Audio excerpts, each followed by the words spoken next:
Hello,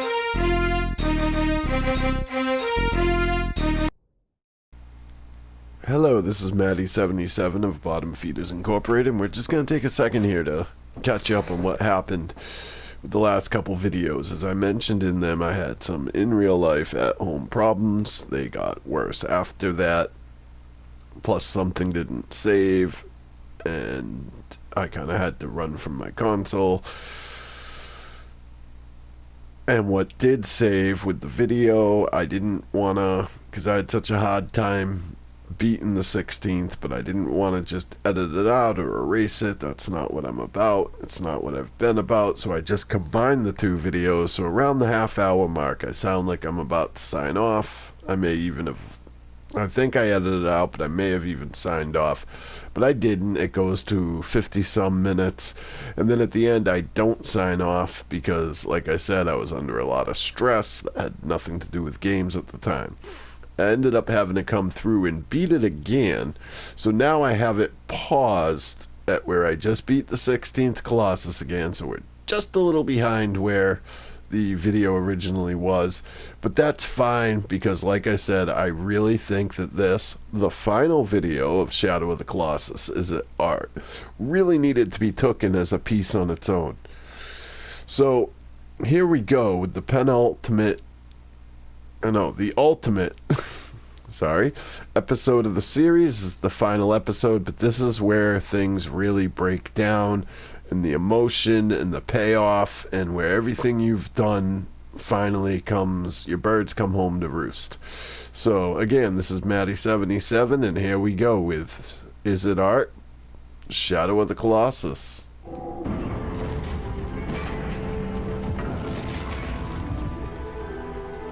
And I hate that guy, so I'm not going to call him Majestic.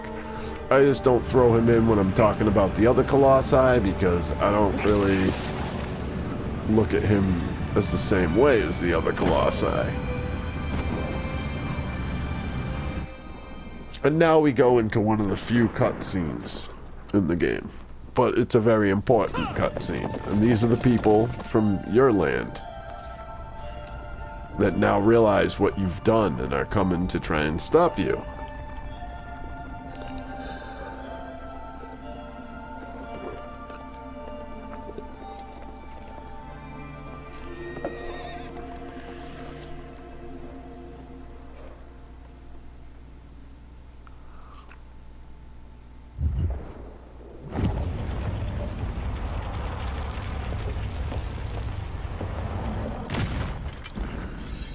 And unlike a lot of games, very rightly, they should be trying to stop you. What you've done, as I've said, but now it becomes super obvious. You've not done a good thing.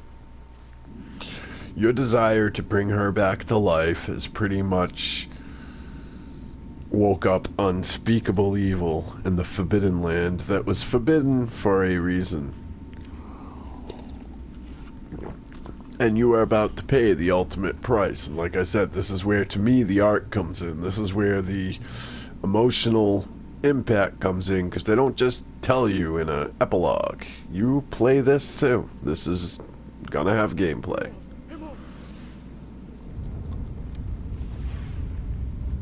Yep, there's the last Colossus statue going.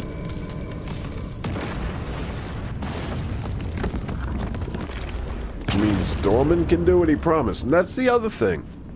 A lot of times in stories of Deal with the Devils, you never get what you paid for. Whereas in this, Dormin keeps his word. He does bring her back to life.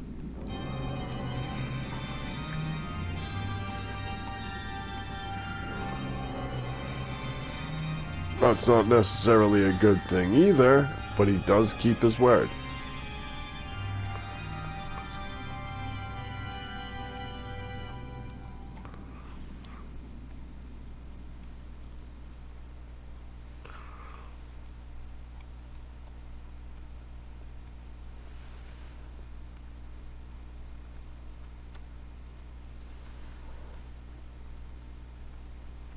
Look at this.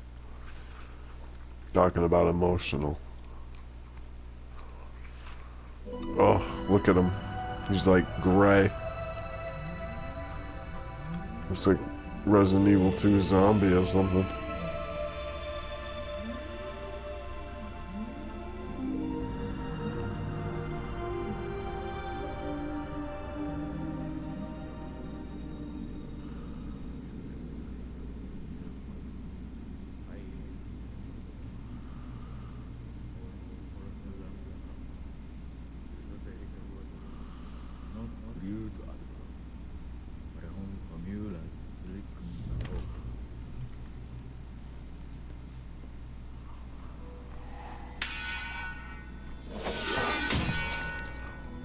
That's the sword.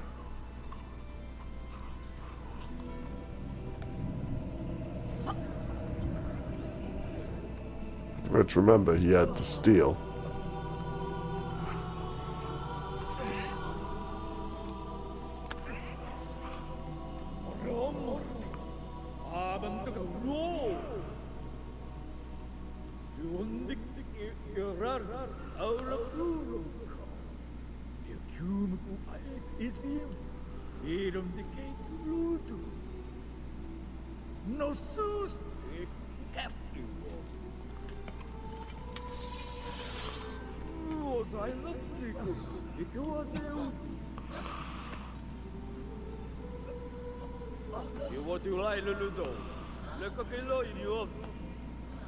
Yep.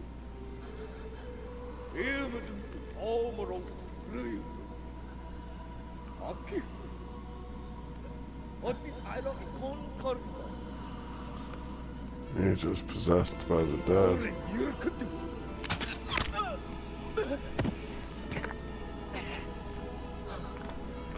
That's a little too simple.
Yeah, I'm not sure at this point how well you can kill.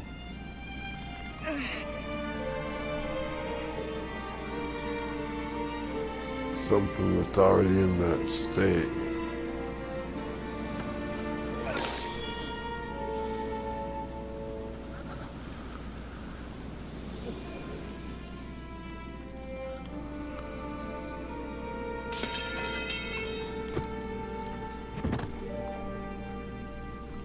One thing I've always liked about the slasher Jason and the Friday the 13th films compared to some other kinds of media, including zombie media that I love. As much as I love Romero's zombie media, they make it too simple with the headshots, because at the end of the day, how do you kill something that's already dead? Not like they came back to life. They're the walking dead.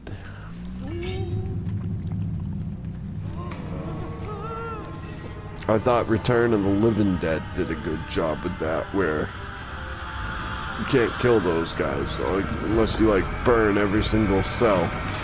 And the ashes just contaminate everything anyway.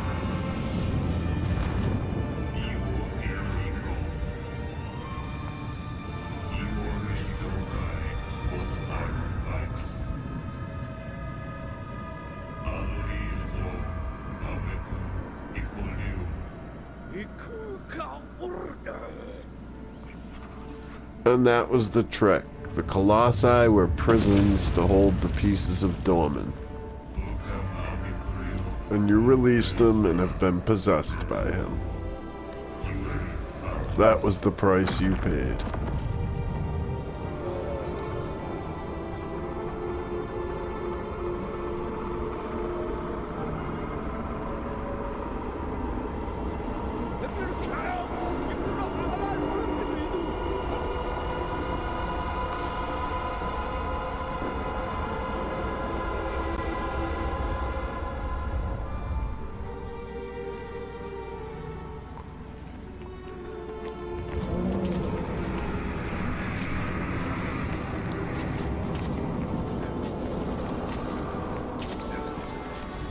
And what buttons do what? I know. definitely got an attack.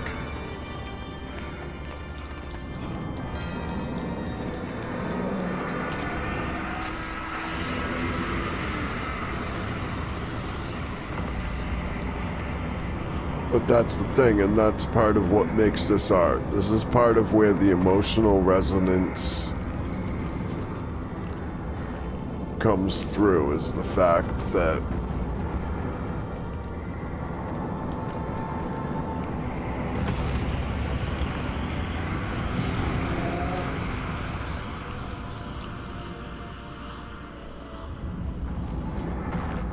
you actually play as Dormin, the evil. You pay as much as Wander does.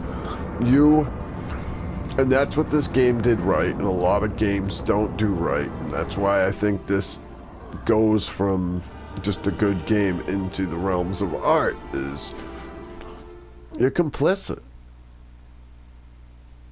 You cannot blame Wanda for things. You cannot just sit back and make judgments based on what you've just seen, because you did it. You're still doing it.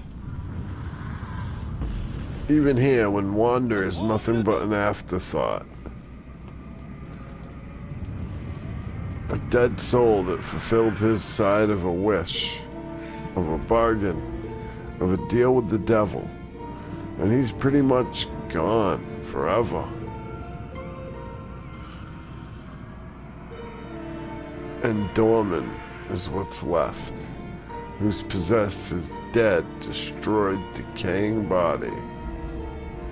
Yet you're still in control of Dormin. You're still doing. You're still complicit. That's art. That leads to emotional resonance. That touches you. And that's what art needs to do, regardless of what the medium is.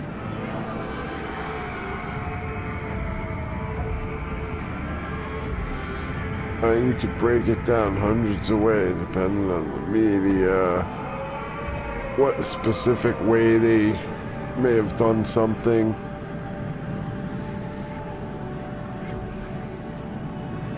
And now we're gonna grab. But at the end of the day,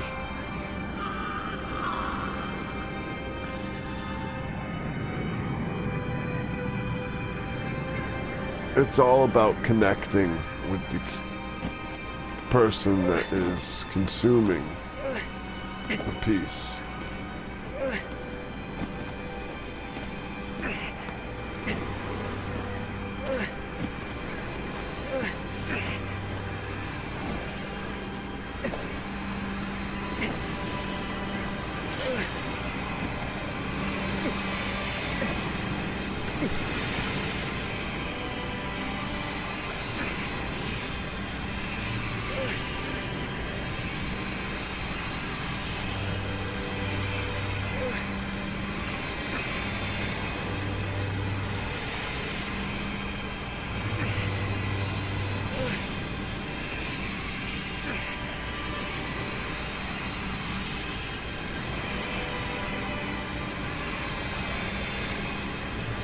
The funny part here is Dormin either ran or most of his parts have already been consumed by the well.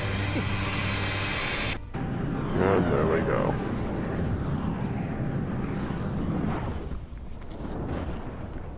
At the end, you're almost Wander again.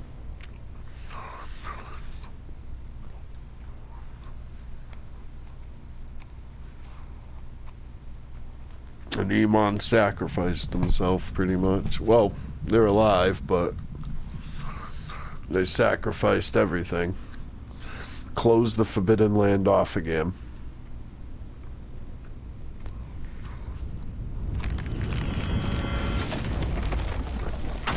This is what I don't understand, though. This time the bridge is destroyed. I don't understand why it wasn't destroyed the first time.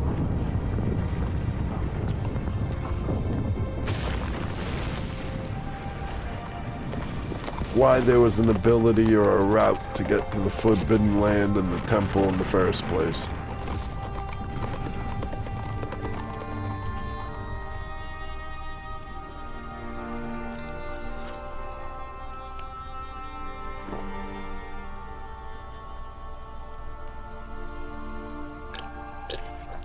And the most tragic part of the entire game and the story is Dormin kept his promise. Which again, most deals with the devil always bite you in the ass. I mean, not that this didn't bite you in the ass, but what I mean is you don't get what you asked for. If you do, it's always some kind of weird twist to it, but not this time. You really got what you want. Excuse me, wanted. I mean, there is a bad side to it. She's stuck it. Wander's gone and she's stuck here. I guess doomed to roam the Forbidden Land.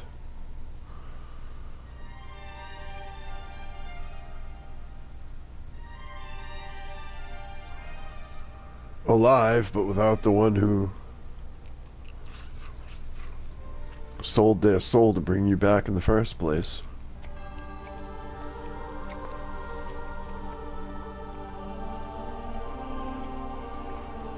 It's like I almost cry thinking, what does she even know?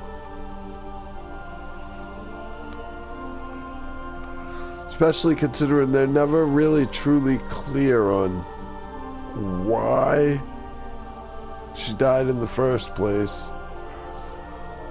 But if I recall correctly, there is words of sacrifice and stuff in here. Knowing the world and knowing what they just did. Knowing Ico, which is connected, even though we're not ever exactly sure how or where. Them sacrificing her may not be totally out of line. And guess who lived? That's part of the saddest part of it all.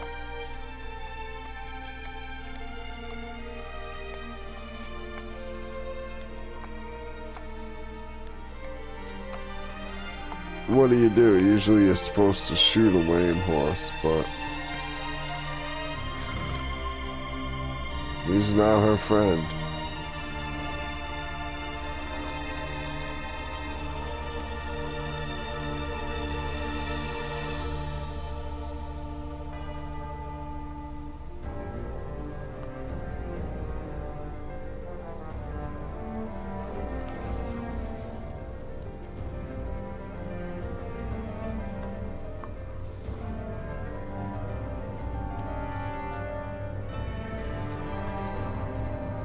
And yes, I will be silent for the rest of this. The credits, I feel we should just let the credits roll in respect to the people that made this. Imported it and remastered, remade it.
And here they're gonna seal it forever, as I said.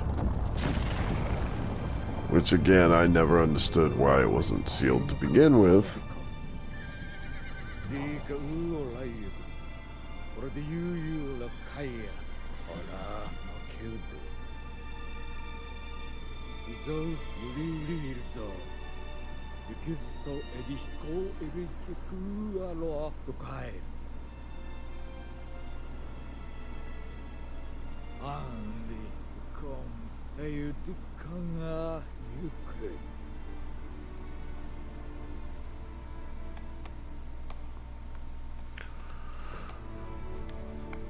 And this is very important. And again, like I said, Aiko is confirmed to be the same universe, but we don't know if it's before all of this, after all of this, how connected it is, because there's a big difference between being in the same fictional universe and being stories that have direct connections to each other, or even incidental. You could have two stories in the same universe that don't even have incidental connections.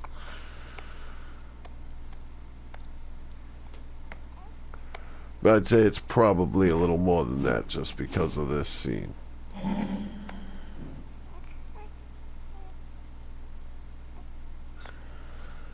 For those who don't know, this is a major spoiler.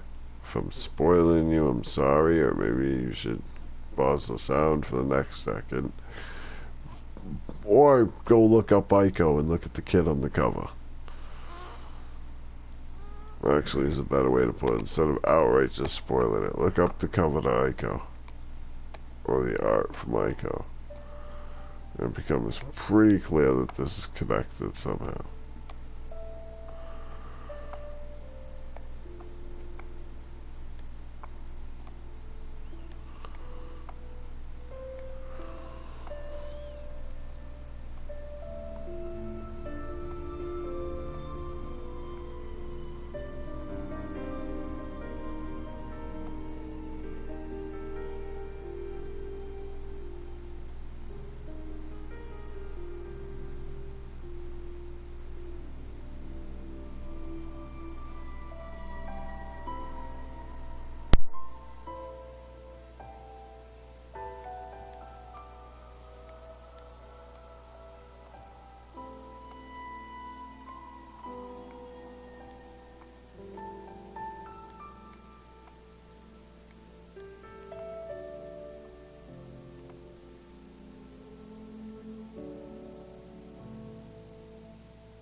And somewhat more importantly, here we have real wildlife for a change.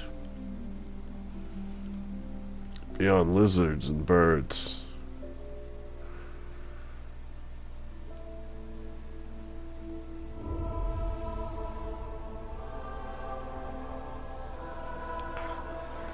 And they're attracted to her, so I wouldn't say she's evil.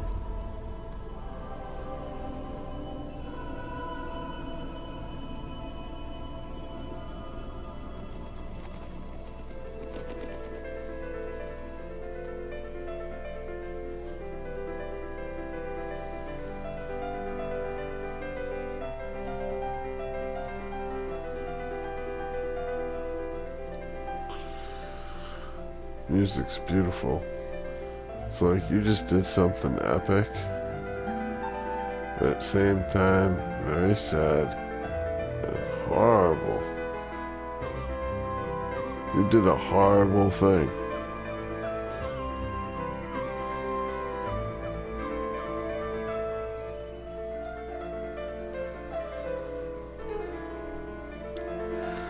I remember once seeing a thread where someone tried to somewhat negate the horribleness and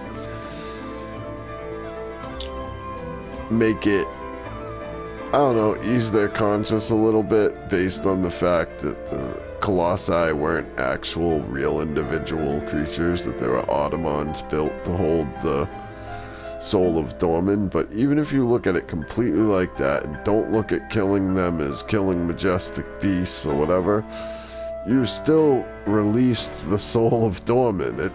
There's no way around what you did in this game. And that's truly powerful to me. And this is why this has always been and always will be my #1 art game. It's powerful. And it makes you complicit in your actions. In the actions of the game and the story. You are a full-on participant.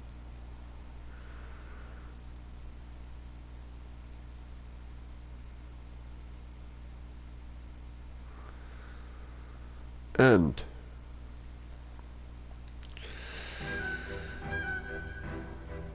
yeah, I know how to do time attack. Maybe I'll mess around with those on video at some time, just for the heck of it. After spending some time on it for this. So again, I'm not jumping right into another Is It Art. This has been the 3rd series of Is It Art. I'm gonna do Plays Like a Movie is what I'm gonna call it, I think. Which is gonna be, I'm gonna do a couple installments first before I even think of doing another Is It Art.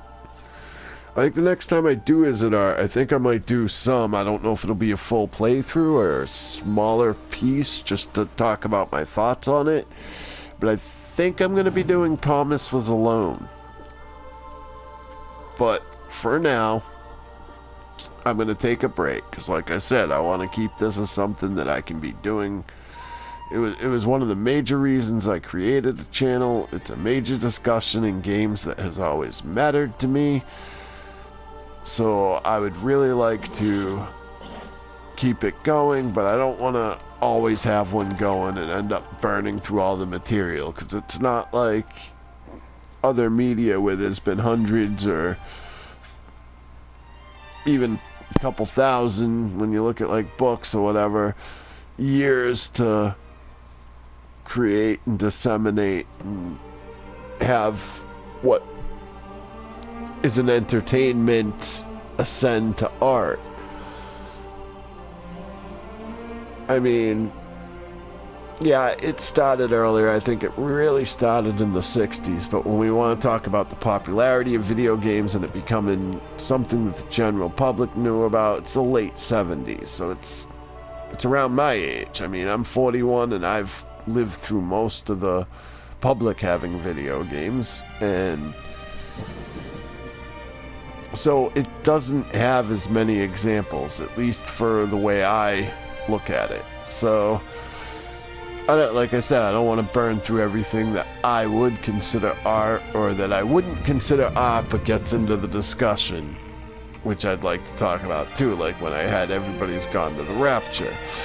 And part of why I'm going to be taking the break and doing the Plays Like a Movie series is because while I don't think the games I'm going to be doing for that belong in Is It Art, as interactive movies, story type games, interactive entertainment more than straight video games, I think it's closer to the subject, so it's not so far off that it's jarring to anybody that might want to see this sort of material.